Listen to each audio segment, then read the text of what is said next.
Hello, my friends, and welcome back. I hope you are having an amazing summer of evolution. The energy has been potent. Welcome to Soul Channel, a place for seekers to gather, cultivate clarity, raise consciousness, and change the world through normalizing spirituality. Normalizing spirituality. Isn't that potent? I absolutely love that saying. I'm so excited today because one of my favorite people has agreed to be on the podcast and share her wisdom with you today. Kerry Shamblin is one of the most inspirational guides that you will meet. Let me tell you a little bit about her. She practices, and you're going to have to help me say this correctly, jyotish? Yes, perfect. I would. You do. She practices jyotish, otherwise referred to as Vedic astrology. She offers personal sessions, mentorship, and astrological counsel with the aim of promoting evolutionary life choices. And I know we're all about that. Coming from a background of spiritual curiosity, Kerry translates the deep and complicated tradition of Vedic astrology into practical terms that make sense to modern minds. And below, you will find all the places to connect with her, because I know after you hear what she has to share, that's exactly what you're going to want to do. So welcome, Kerry. Thank you for being here. Thank you, Teresa. I'm happy to be here. I This love is going to working be with fun. you. I love our conversations, and I'm so excited to share one with everybody. Me too. It was awesome because we logged on a little bit ago, and there's just something compelling about Kerry, and you want to catch up and find out what she's up to, because she is such a generative inspiration for so many. So let's start with a little bit about you and a little bit about Vedic astrology. Okay. So challenging. I love talking about myself. So I live in Colorado. I'm an outdoor person. I love nature. That's really most of my life. Like, I'm in my little cave right now indoors, but it's really the briefer part of my life. I love being outdoors. I love plants and animals, and I associate all of that astrologically all the time. I'm always classifying, oh, what is a hummingbird actually? That kind of thing. Yeah. So I'm always seeing messages and harmony and disharmony in nature. Yeah. So gosh, a little bit about me.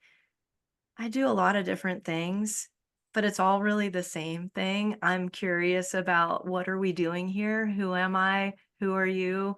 What is our purpose here? Why have we all come here into this situation? That's my main drive, I would say. I love people. I am fascinated by human beings and animals, but people, and why we do what we do, and why are we here, and how we interact with each other. So the astrological charts that I get to look at sometimes feel like a cheat sheet. I find myself, like, for example, I'll be watching a documentary on TV, and I'll go try to see if that person's birth chart is available, if their birth data is public and available. Because as I'm watching the documentary, I can look at the chart and start seeing how things work, right, for that particular person. So I am just curious about humans. I love people. They drive me nuts too. But yeah, that's me. And I'm an adventurous person. I'm a little outside the box. I didn't follow the exact path I think everybody thought I should have. Mhm. When people ask me how I got my life, I say that I disappointed my parents really early on. And that was kind of it. Like, even as a teenager, I knew my parents saw me, like, they thought I was making mistakes, and even at the time, I had compassion for it, but I just knew I had to go. I knew I Yeah. had to do my thing, and I never thought I would become an astrologer. That was sort of surprising. Tell me about that. Tell me, how did you, and especially Vedic astrology, because it's very specific Yeah, and very different yeah. than the traditional, what would you call it, Western astrology? Western astrology, or, Yeah. you can call it tropical astrology versus sidereal astrology. Okay. We're getting technical now, but yeah, Western astrology is probably the easiest terminology.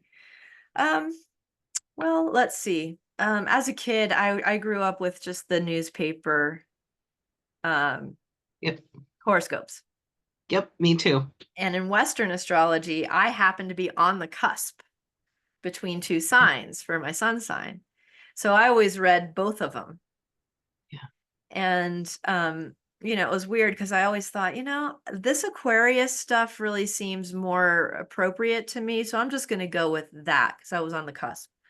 Yeah. And that was about it until I was in my early 20s. And I ended up in India. Long story. I was in Nepal teaching English in a school, and it was a really neat experience. Wow. But visas were an issue, and I had to flee to India. So I ended up staying in India for a couple months. And the second month of my stay was amazing. I went to Rishikesh, which is on the Ganga, the holy river of India. And I made it to an ashram, which is a place like a retreat center for Mhm. spiritual seekers. And the next day, the guy who was running the ashram was going to start a 1 month class in Vedic studies, basic Of stuff. course he was. Yeah. So I thought, okay, well, here we are. So I stayed that month. My friend and I were there. And the teacher was a great, great teacher. Really good English, well-educated man, Swami. Mhm. And that laid my foundation for a lot of things. Already I had been in Nepal for a while, and I had taught myself to read Devanagari, which is the script, because Mhm. I couldn't read any signs otherwise. So I taught myself to read that. I learned the language really quick. A lot of the Nepali people would say you're just like Nepali. So who knows? Maybe Oh, past lives. So that 1 month in the ashram in Rishikesh really, it was like it paved the way. yeah. And that was in 1992. By around 1996, I started getting curious about astrology again.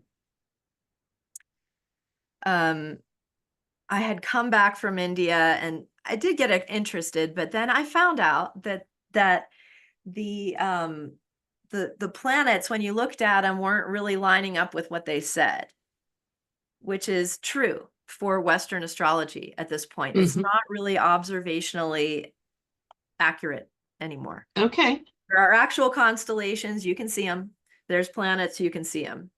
For Yep. me, when I thought, you look up and you say, "Oh, behold, Jupiter is in the sign of Taurus."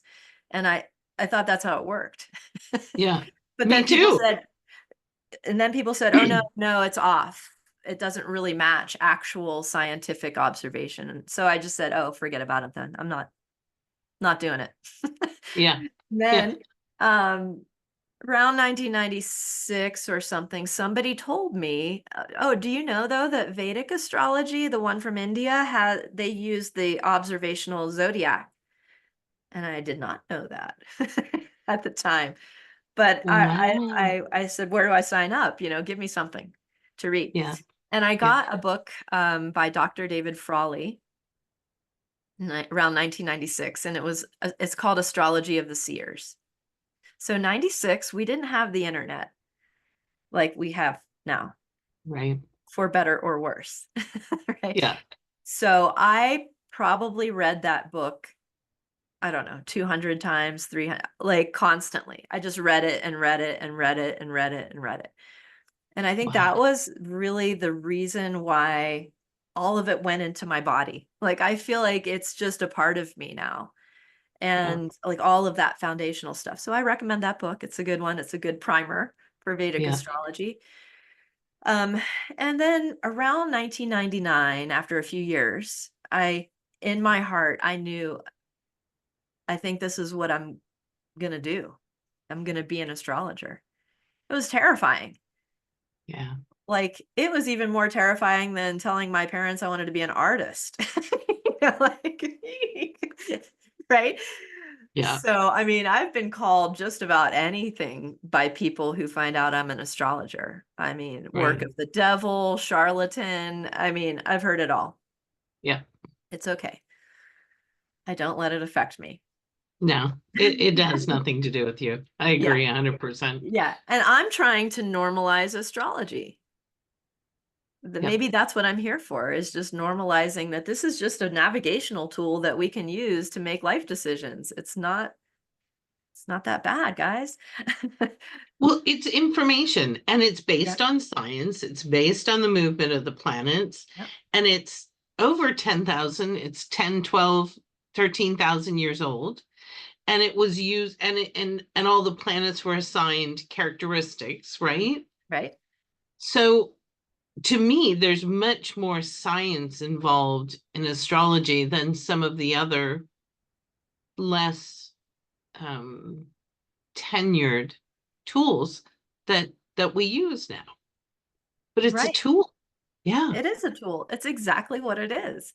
yeah, So when I found out about there was Vedic astrology and I started reading those books, great. So I started reading charts around 2000. Not really for money. I was just practicing and doing things, and I was doing other things to keep bread on my table.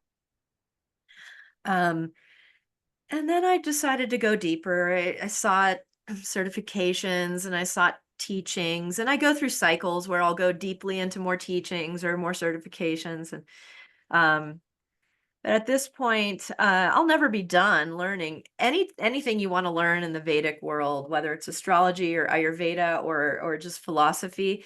It's like you can open this little door and you realize there's a whole world you didn't know anything about. yeah, And so it's endless, almost knowledge. yeah. So I'm always learning, and at this point, always teaching.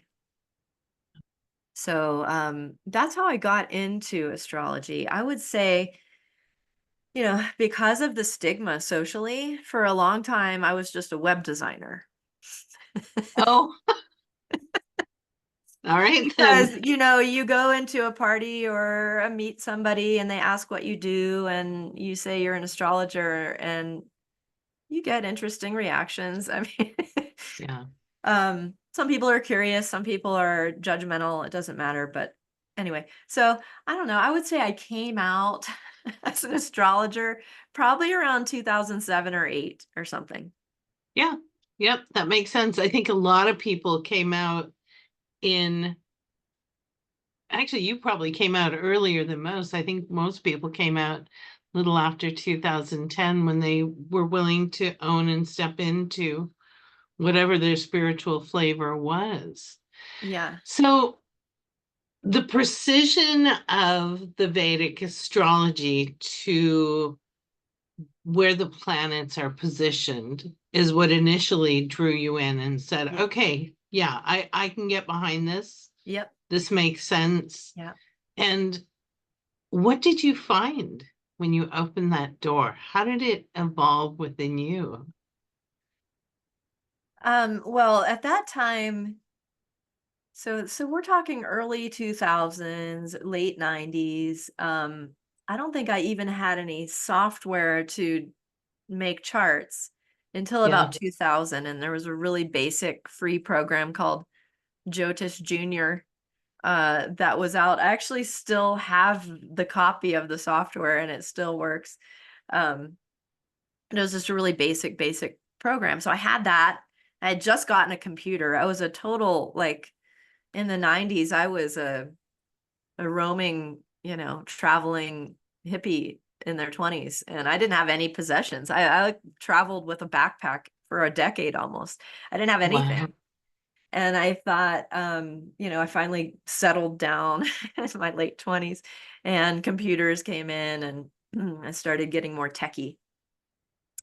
So what I did was I would look at charts of my friends and family, and I would keep studying, and I would watch as what the transits were doing, because our birth chart is really just this snapshot of where was everybody when you became a solo uh, artist in your world. Yeah. Like that picture, that moment in time, why does that define us so much? How interesting, really. Yeah. And I've thought a lot about it, and I think it's that moment when we separate from the mother, and Mhm. from the feeling of I'm just one with everything, into I'm cold, naked, and hungry. Yeah.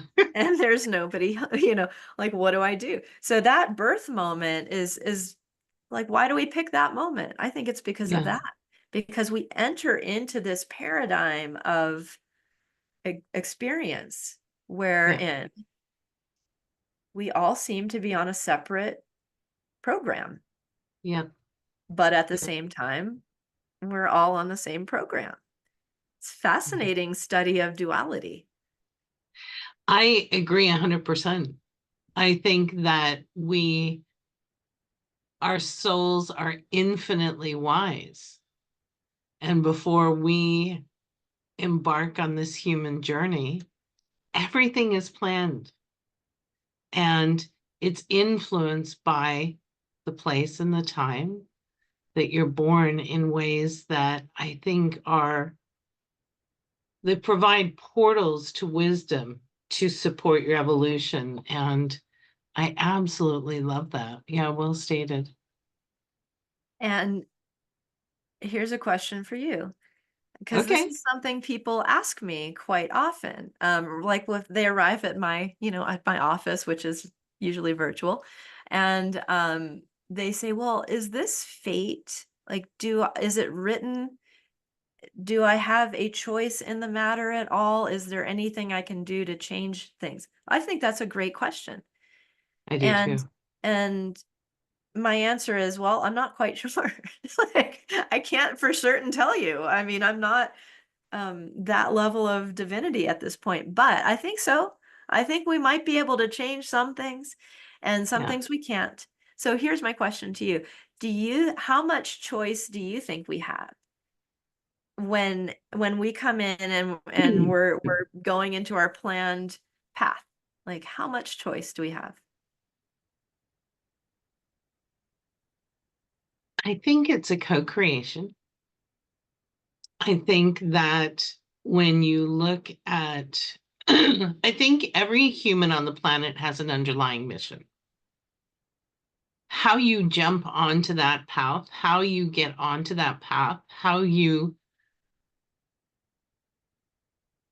align your life to live expressed on that path is entirely up to you. You can make it hard, and you can construct obstacles, and you can deny, and you can avoid, Mhm. and you can distract. Yep. And these are all the things that I coach people. What are you distracting from? I think that our soul builds in choice points in our life: go, no go, right down to I'm not doing this life anymore. I Mhm. think those also Yep. enter into our plan.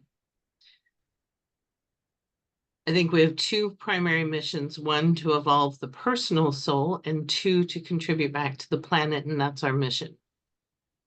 And if I came here to do that, and this is my personal philosophy, I came here to do that, then I'm going to do it. And I'm going to do it to the best of my ability. And I'm going to harness as much wisdom from as many sources and grow and evolve myself in alignment with whatever that mission wants to express through me in that moment. So that's my philosophy I around think that. What that about I love you? that. Well, I think we have some choice about some things and not about other things. Yeah, Um, Obviously we can't change the way our eyes are or our parent, like these things happen. The people that we kind of got born with and are working with, I feel like that's sort of fixed. Um, yeah, Certain things. I think the biggest choice point we have is in the present moment. yeah. I And love that. and that let's say your birth chart clearly shows what your mission is. Yeah. And maybe there's something in you that's avoiding or resisting that mission or that purpose for why you're here. Yeah. Um our momentary decisions and reactions to what's happening to us or to what we're doing, I think are the freedom. This is the free time. This is like where we actually have potency. And that's why practices like mindfulness and meditation are so important, because they help train us to stay right here. Mm. So maybe our habits of avoidance or we can fight them or work through them, right? Right. So yes, I think we do have choice. Yeah. Vedic astrology has many remedial measures built in to it. Say They more come in, about that. there's a lot of different forms traditionally. Okay. There were like gemstones are a big popular one. Yeah. Each of the planets has a gemstone family associated with it. And the idea of like procuring those gemstones and cleansing them and wearing them to pacify a planet or to promote a planet is pretty common. Wow. I love Yeah, that. I think it's amazing. Now, Yeah. if somebody thinks buying a $10,000 yellow sapphire ring is the only way to fix their problems, though, and they're poor, Yeah. we have to have some other things. Yeah. I also think there's the idea of like buying, you think you can buy your way out of your karma. Like Yeah. it's a slippery slope, right? Yeah. I agree. Yeah. So I'm not saying they're wrong. I mean, here we go. I Yeah. got stuff on too. Um, my pearl earrings, and I believe in it. Do I think it's going to change everything all by itself? I don't know. Maybe. Um, Yeah. but I also think, okay, so that's one. Um, there are many like ceremonial um things you can do. Like you can hire a priest to do a ceremony to pacify a planet in your chart, for example. There's a lot of things like that. Some people firmly believe in those things. Other people think it's a waste of money, Yeah. right? So um maybe it depends on you, depends on the priest, it depends on the motivation, Yeah. whether it works or not. Um, there's a lot. I love One of the things I love to do is to try to get the seed of what are we doing here with this remedy and translate it into what makes sense for us here or Right. you. What makes sense Yeah. for Teresa, Yeah. right? If I was like, well, Teresa, the only way to get rid of this problem is to, go buy a cow and donate it to a Krishna temple. Um, that would be easy to do in India, Yeah. but it would be awkward here. Yeah. I mean, you could probably go online and do that actually. um, but I'm like, okay, what's inside of that? What are we Yeah. really doing there? What energy are we really trying to shift? Because that's what's happening, right? That's what remedies are. We're trying to shift energy. We're trying to bring healing. We're trying to bring wholeness and balance. Yeah. So what really needs to be rebalanced? I try to think of like, well, what would make sense for Teresa and in her life, in her case? Yeah. And how does the remedy align to the belief systems of the individual, like myself? What are Exactly. my beliefs? Do I believe in crystals or stones, or do I believe in mantras, or do I believe in gifting, or what is my Charity. beliefs? Yeah. Yeah, service. I mean, there's a lot Mhm. of different things. Like, I think service is a great remedy. Yeah. I've said it, many times, like, okay, on Fridays, why don't you go volunteer at a women's shelter every week? Commit to it for a year. That's a remedy. Yeah. And Yeah. what that really, like, that could be a Venus remedy. Yeah. But what are we really doing there? We're bringing respect into femininity. We're bringing respect into women. Um, you're serving women, but maybe you're serving the woman inside. Right. So anyway, there's a lot of remedies, and that's what we can see, right, with the chart. Um, I I look at it as a map, a karmic Mhm. map of this lifetime. And in fact, if you believe it, many lifetimes, a Yeah. trajectory. You can look at it as like a blueprint. Like your life is a home, right? And this is the blueprint. And here's what I say when people ask if they have a choice is, well, if the architect has given you a blueprint, and you're building the building, and you realize, oh, there was an oversight in the plan, we've got to account for it, then you make an adjustment. And maybe what you do have a choice about is maybe not what to build, but what to build it with. What are your Mhm. materials, Yeah. right? So Yeah. I think that in that way we have some choices. Like, we have to Yeah. stick to the building plan because the town says, Yeah. but they're not going to care if we make it a brick or a cobblestone thing, Right. right? That's interesting because what it brings to mind for me, and this was a conversation I had with somebody yesterday, is I feel like our job is to figure out the what, why, and the universe figures out the how, when, Mm, I like right? that. Isn't that great? That dropped Yeah. in yesterday when I was doing some teaching, and it's brilliant. Yeah, and if I applied that to astrology, I would say, yeah, the chart is telling us when and Yeah. what, but maybe that's the part of free will we have is why and Yeah. how. Yeah. Yeah, I like I that. love that. Hmm. Yeah, me too. Me too. Yeah, so I started just looking at charts and studying, and then I studied more and studied more, and I would say that I really, um, I've had some great teachers, but a lot of I've and this is for anybody who's interested in studying this or even using this tool as a navigational tool in your life. Yeah. It is a complicated system, Vedic astrology, jyotish. There's, you come in and I'm like, oh, there's, Jupiter in here in this house, and people's eyes just roll back in their head because it's a lot. So Yeah. I want to try to make this easy for all of us to understand. That's my new thing, Teresa. I have I for love many that. years, I have a lot of Indian clients, and I love working with them because they understand everything and I don't have to explain it all. Right. It's like it's part of their culture, and it's just easier for me.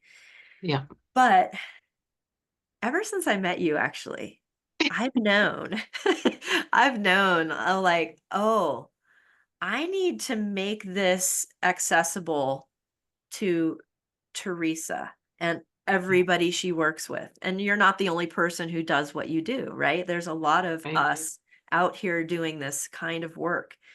And it was when I met you, I realized, like, oh wow, I have a little work ahead of me. I need to translate this and make it really accessible for all of us. Westerners, I mean. Yeah. Um, Well, I appreciate that so much because I think that for the wisdom keepers like yourself, that's the first job, because the more options we can give people for understanding their path and gaining wisdom to continue to take one step down that path, the greater the change that will influence the planet. And to me, that's how to change the world. One person at a time. Yeah, 100%. Yeah, One person at a time. And it's funny, I feel I feel a surge coming underneath, like a tide rising. I feel that. yeah, Not only with just everybody, but also with myself. Like I feel like, okay, it's time to put myself out there and to see what I can do to make this more accessible. But I'm gonna say it up front, you have to put a little effort yeah, into it. There's a vocabulary, there's the planets, for example, are beings to me.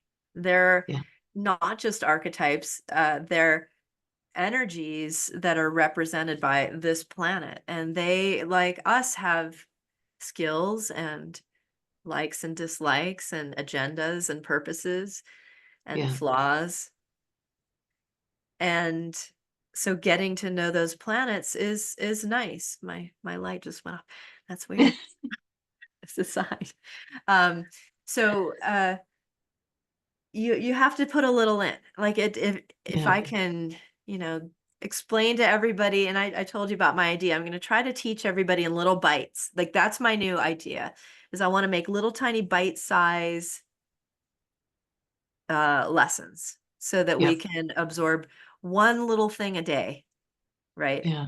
So that's my new plan.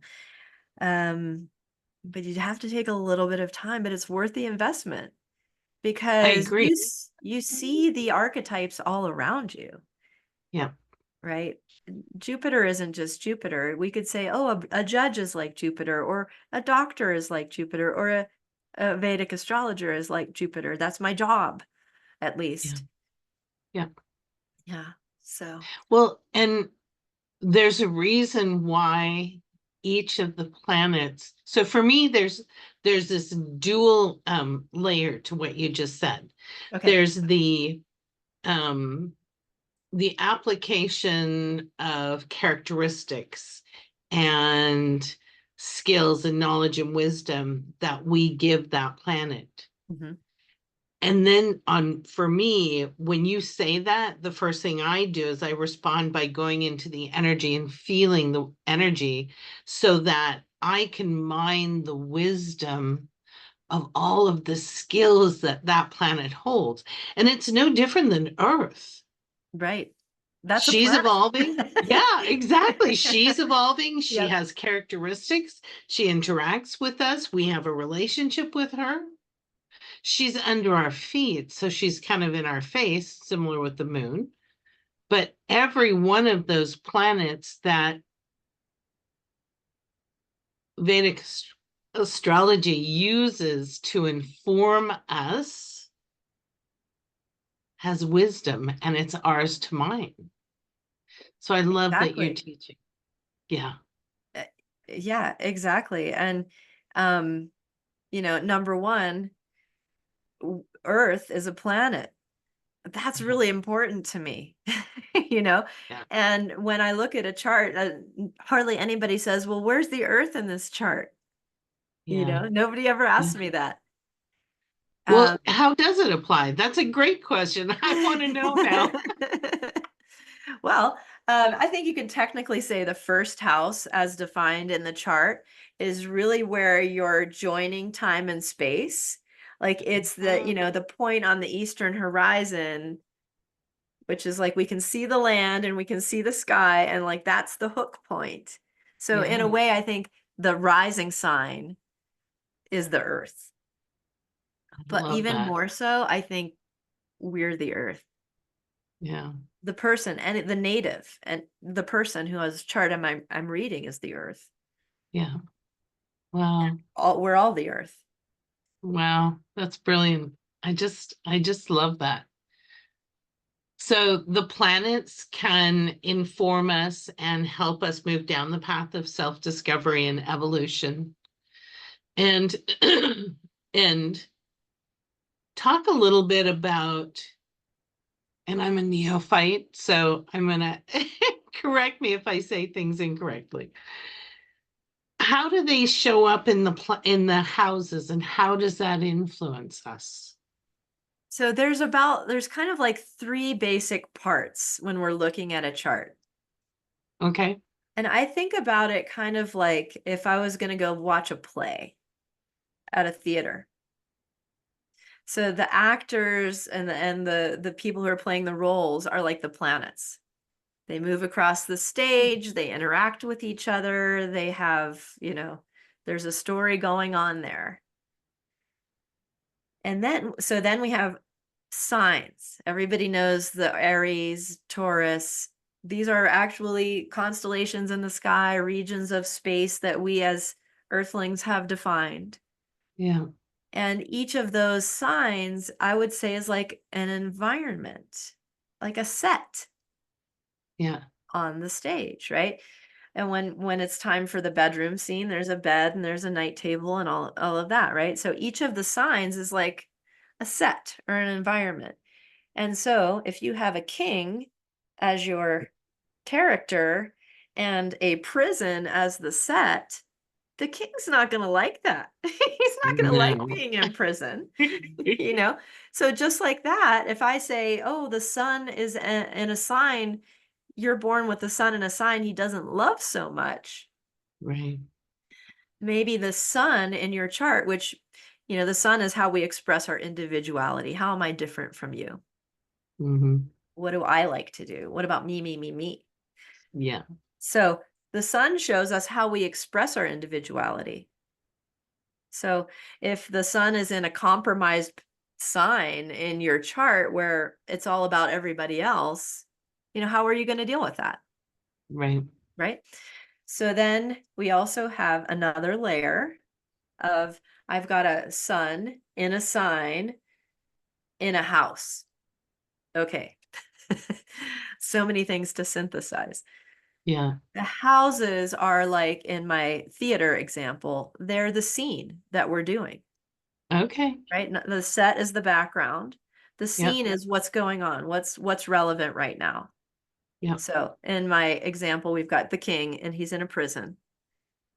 And the scene is his wife is coming to tell him that she's divorcing him or something. I just Oh, made that up, that right? poor So king. I know that poor king. It's like all of us have a poor king somewhere in our chart. Yeah. So it's like this difficult, unfortunate situation. Let's say, maybe this guy has, maybe this chart has sun in Libra in the 12th house. And for example, I just kind of described that.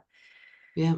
So, in that way, I try to guide people through understanding what is the chart showing you is your basic gifts, what are your difficulties, um, when, what and when. Yeah. I see those things. Um, Oh. and with whom. So like we can get to understand these things. Now, I think astrology can be really helpful as a guidance tool. I also think Mm-hmm. just like any other good medicine, you can take it too far. You can know a little too much or not enough and get yourself really scared that this is going to happen or that's not going to happen.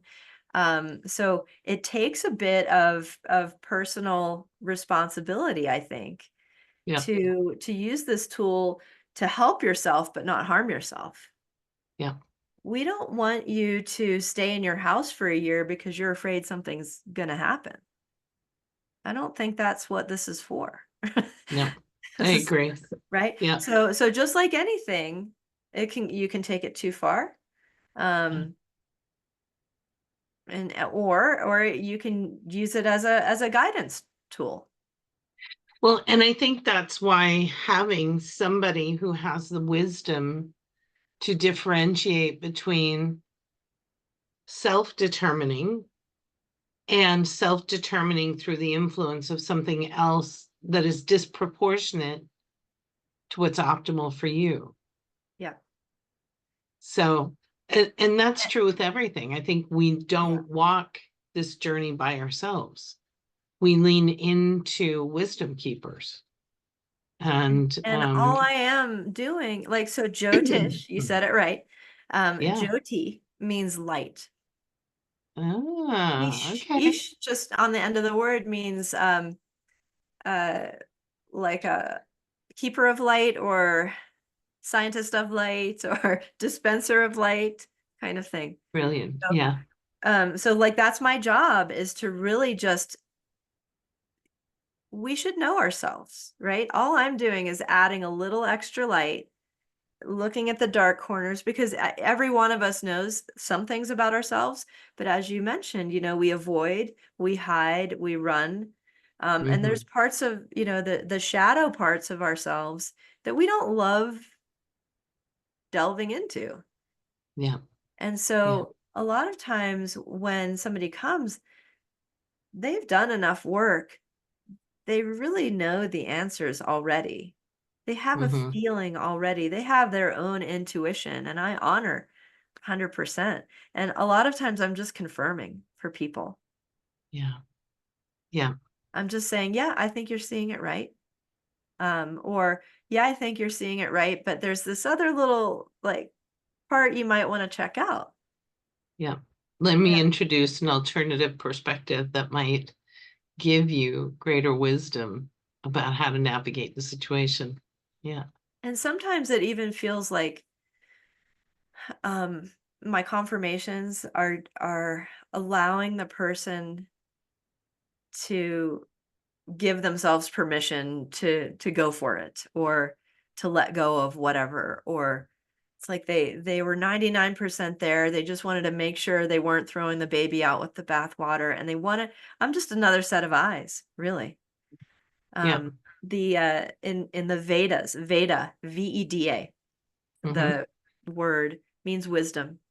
So when we talk about the Vedas, there it's a collection of written wisdom that India has been kindly uh, nurturing for us. And that wisdom is really in all of us. Yeah. It already exists. We already have access to it. It's just a matter of clearing off, you know, the detritus and turning on the light. And so in the Vedas, there's different branches, Hmm. and they get associated with different sense organs. So jyotish is a full branch of the Vedas, and it's the eyes. It's the eye of the Vedas. Ah, So it's okay. how we see, right? Yep. It's the wisdom of seeing and apprehending and understanding and knowing, right? Wow. So yeah, Teresa, it probably would have been easier to just be a doctor or a lawyer. But nowhere near as fun. I Probably mean, come on. not.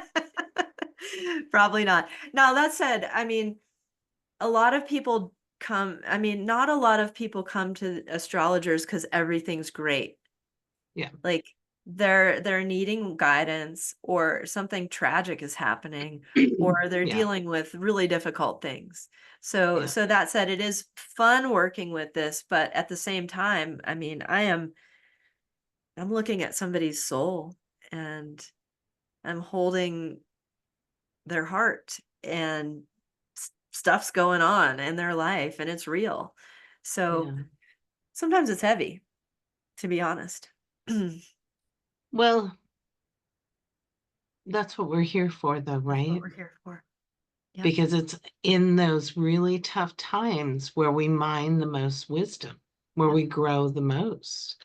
If everything would be easy, we wouldn't evolve at the rate that we are. So, We wouldn't even be on this planet if yeah, everything was easy. I think that's yeah, the whole point of being here, right? This is a study of this is an earth, this earth plane is where we can study what is it like to feel separate but also to love.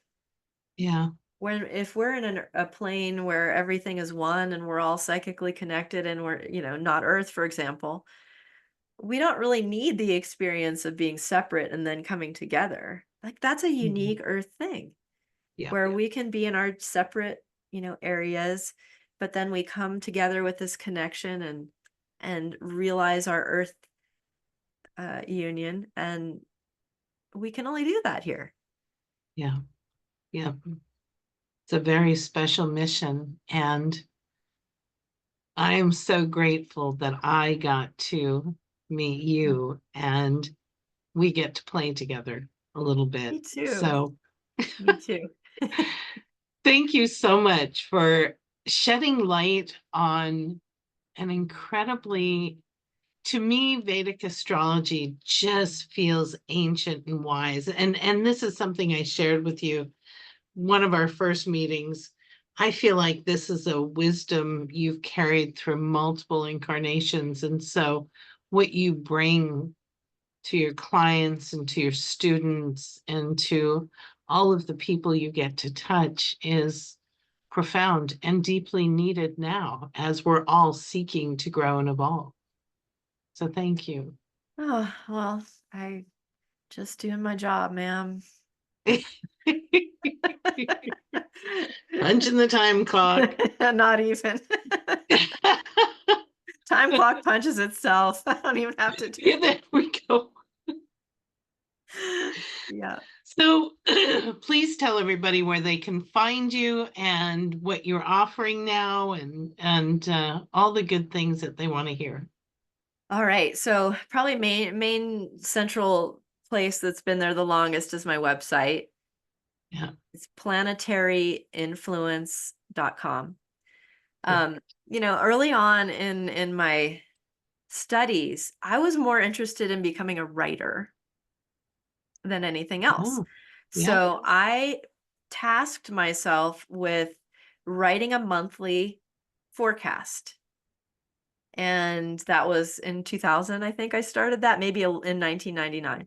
And for me, it was Wow. like a way to practice writing and to also study and notice what the planets were doing. So I just did that. I was probably honestly one of the first people on the internet to do that. It's been happening for a while. So So planetary. in 2000, since 2000, you've been sending out the monthly because I read them Oh, like thank you. top to bottom, everything, because there's so much information and it's so insightful, especially for somebody who feels and senses the energy so much. Mhm. It gives me more context to my own experience and broadens my perspective. So that is a lot of monthly newsletters. It's a lot of Wow. words. Yeah. It's been so Congratulations. 24 years almost of every Yeah. month. Yeah. So I write that. It's evolved a little over time. Like if you go way back, you'll see they're shorter or whatever. So it's essentially the same format. I try little things here and there. Like right now, I'm doing these really quick little summary things for each planet. Like I just put out a bunch of on Instagram and Facebook for this month. So you can click through and just see like a one sentence or two sentences about each thing. And then I don't know, a few years ago, I started reading that podcast or reading the forecast and making a podcast. So, cause I know some people read, some people listen. Yeah. So you can Yeah. get the audio version if you want. Yeah. I'm on Facebook, Planetary Influence. I'm on Instagram. I think that one's Kerry Shamblin Astrology. I think there is a Twitter X account. I don't ever post on there. Sorry. Yeah. I don't either. That's off my radar. It exists. Yeah. Patreon. I got on Patreon recently, Teresa, as a way to try to, and maybe get supported a little for all Yeah. this work I do. Um, I so I have one tier set up. I'm building Patreon right now. So check me out on Patreon. I Yeah. have some things in the hopper that I'm pretty excited about. I want to teach everybody astrology in 1 minute a day. That's my thing.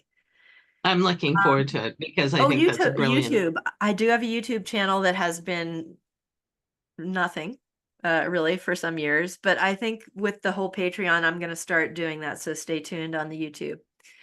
Good. Um, yeah, and you can set up appointments with me, get on my schedule, and I do So, this. I do one-on-one. I love working one-on-one. It's funny. I caught myself about a month ago saying the same thing I've said for 20 years.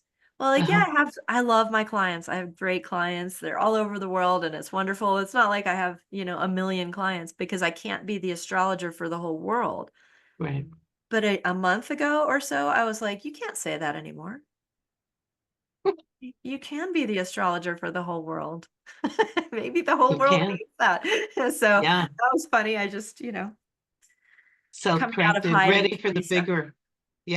bigger audience. Yeah. I Yep. love that. So I'm going to recommend that everybody go to your site, planetaryinfluence.com, sign up for the newsletter. Absolutely get on the email list. That is a great way to keep updated as to what's going on planetarily in Vedic astrology. And I have done several sessions with Kerry, so I can personally recommend having a one-on-one session is a great way to learn more about what's going on for you and give you additional insights. So, and below we'll have all of the places to follow: Facebook, Instagram, YouTube, and Patreon, because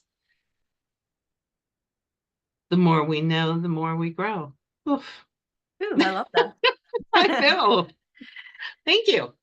Just a little advice for people who want to read my forecast. I've gotten feedback. It's a lot. It's overwhelming to some people. Yeah, So here's my advice. If you want to get into it, just let yourself read it. Relax. Don't make yourself have to comprehend it all. Just let yourself read it, read through it, or listen through it, and keep going. And you're not going to get it all the first time, but yeah, repetition is good, and the thing that you'll need to know or hear, that will come through. yeah. So don't get overwhelmed because it is a lot. It's a whole language and it's big. So give yourself time.